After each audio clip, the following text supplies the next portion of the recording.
Hello, everyone. Thanks for joining us for another nightly podcast of Inequality in Markets. Tonight's podcast is specially brought to you by Grizzly Long Cut, Premium Wintergreen, a fresh taste in every lip. Lenny, what markets are we diving into tonight? The market I'll be discussing is the University of Washington Food Market, in particular, the price of coffee across campus and at a Starbucks on the Ave. In this podcast, we examine the price-setting process of coffee at on-campus cafes versus the Starbucks on the Ave. We have interviewed the HFS purchasing and project specialist who helps determine the prices of the coffee and other products on campus, as well as a manager from Starbucks. That's great. Well, the University of Washington definitely has a monopoly over the businesses throughout campus and is able to set prices that may be higher than buying from an outside source due to the convenience and availability for students. There are very few competitors and a huge lack of diversity for food services for students that are living on campus, and some of these students may have very little access to other options. Students are at a disadvantage then to the marked up prices of food and other products offered by Housing and Food Services, or what's called HFS. Exactly, and because UW has the power to set prices on products and wants to compete with Starbucks, the coffees on campus have the same prices as off-campus Starbucks. However, their costs are different. As a student who work for HFS, I'm aware that a number of on-campus cafes buy green, unroasted beans and roast themselves, and Starbucks use their roasted, Starbucks-branded beans. According to SeriousEats.com, the average market price for green coffee beans is $1.53 per pound, yet the price for Starbucks roasted beans is way more expensive. With different costs and the same selling prices, the profits of UW cafes are higher than off-campus Starbucks. Hailey, how did the interviews go? Well, we were able to get into contact with two people who work in the industry to help us examine how HFS has determined the prices for their coffee. Our two interviews were with Jonah Baker, who has been employed at Starbucks for 9 years and has worked as a manager for 7 years.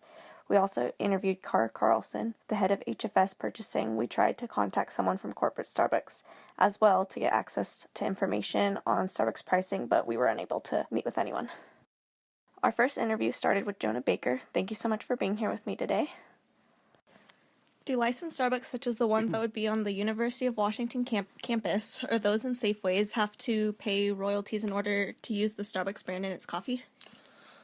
Well, licensed stores are operated by each individual company. For example, Safeway Starbucks workers are Safeway employees.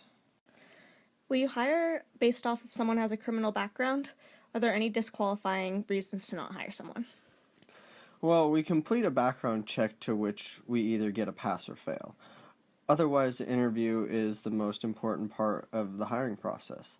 How you come to your interview and ultimately how you show a true passion for the art of customer service determine if I will hire you or not. What are some of the steps taken to assure diversity and inclusion within the company? Like I said, Starbucks is an equal opportunity employer. Work experience, availability, and education are the main focuses on an application. But like I said, it really is in the interview. Are you as a potential new hire going to elevate the customer experience and truly be passionate about customer service? What are some incentives used to help your employees stay motivated? Well, following through, holding everyone to the same standards, being positive, supportive, and acknowledging excellence, and leading by example is how I keep my employees motivated. Do you feel as if the pay and the benefits are reasonable for you and the other team members for the hard work that you do? I do. There are so many benefits working for this company. What are the requirements for someone to be promoted within the company? There really isn't like a checklist of to-do to be promoted. There are many avenues to explore within the company, and as an equal opportunity employer, there are many ways to get to each position.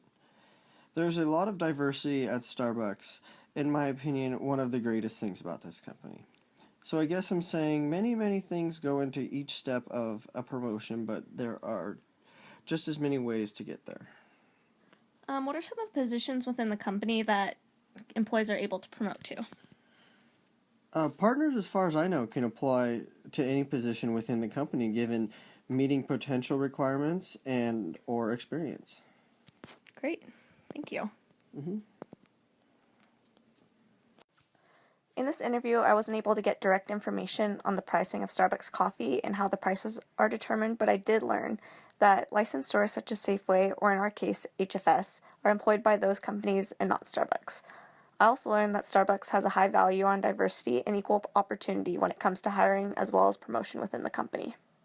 Thanks, Hailey. We also have interviewed Kara Carlson, the HFS Purchasing and Project Specialist. You guys prioritize affordability or self-sustaining more when you're budgeting? Probably both. I mean, value is huge for us. You know, that's on all our comment cards. That's where we get dinged a lot, is value and the perception of value. Like I said, because we can't mark things down like a Fred Meyer or Target or Vons. We just can't. We pay, university overhead. We're self-sustaining, so when we set our budgets, any money that we make goes back to our operations. So there's never really an excess. So it's not like we're pricing it. There's no profit. There's no profit. If we do make money at the end of the year, then we put it back into buying new equipment or opening up a new concept, something like that. So I would say value is the most important piece. If students aren't going to buy it, then what's the point of bringing it in? I guess what do you do to maintain a competitive advantage over them? Or is it just kind of like, we know we're convenient for students, and for that reason we suspect that we have, a little more of a niche? It's hard to say, because we know convenience is kind of our advantage. Obviously we're here. People are here on class. They don't want to leave maybe during the day and go get some food. But at the same time, we don't want people to eat a product that they don't enjoy, or they're not going to come back and enjoy once they've had it the first time. So we have the flexibility to kind of do what we want, but again, we keep in mind what our competitors are doing and want to make sure that we're in line with them. We have the licensed Subway and the Pagliacci's on campus. Pagliacci's, I believe, are set with the other local Pagliacci's as well. Yeah. I don't think we change anything on that area because it's licensed. Yeah, I'd imagine you can't really outcompete their own business. Exactly. I think it's the same with the Subway. I think when they're franchised and they're licensed, we try and stick to what their recommendations are. So do you guys get any subsidies from like UW, anything of that sort? Is it just completely? It's all us. Gotcha. It's all us. I know some other universities do. Yeah. Universities will kick in, and we pay the university to be here. Essentially, we pay overhead to be in some of the buildings that we're in, and give back that way. So we're doing it all. Wow. All our own. Yeah. Well, I think that covers all my questions. Okay. Thank you for taking the time to speak with me. Yeah, no problem. It was interesting to hear from HFS how prices are set on campus. While prices, it turns out, are in line at the We Proudly Serve locations, it appears that the product does not meet the same high bar of scrutiny that a Starbucks franchise location would. Kara also provided conflicting information to Lonnie's experiences with the coffee beans purchased on campus. Ironically, it seems that the real check on prices for HFS is the proximity of the Ave. If prices become too high, students will simply walk the extra distance despite the convenience provided by HFS. Thanks, Yossi. In relation to our market, the Reading Status Signals by Joel Podolny discusses how status and reputation are the major factors of UW, HFS, and students. UW was ranked number 15 in the World University Rankings in 2016.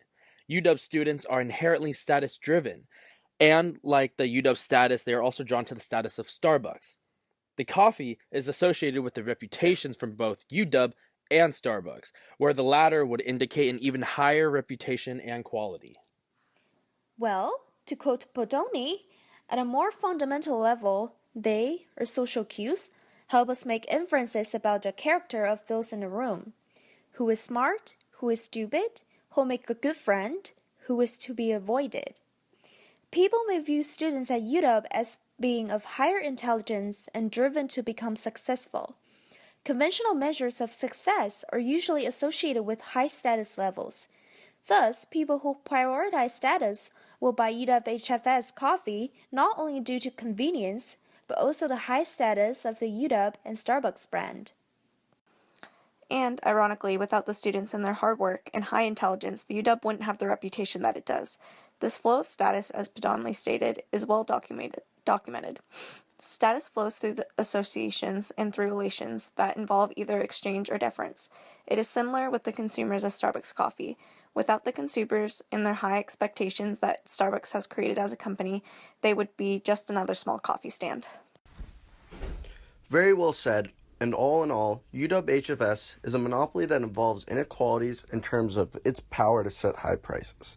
It is able to offer the same prices as off-campus Starbucks but earn more profits because of 3 reasons: the vicinity and convenience of products, high reputation of quality, and high status of UW and Starbucks as big brands. Well, there you have it, folks. Thanks for joining us on another Inequality in Markets. And thank you to all our sponsors for making podcasts like these possible. Until then, we will see you next week.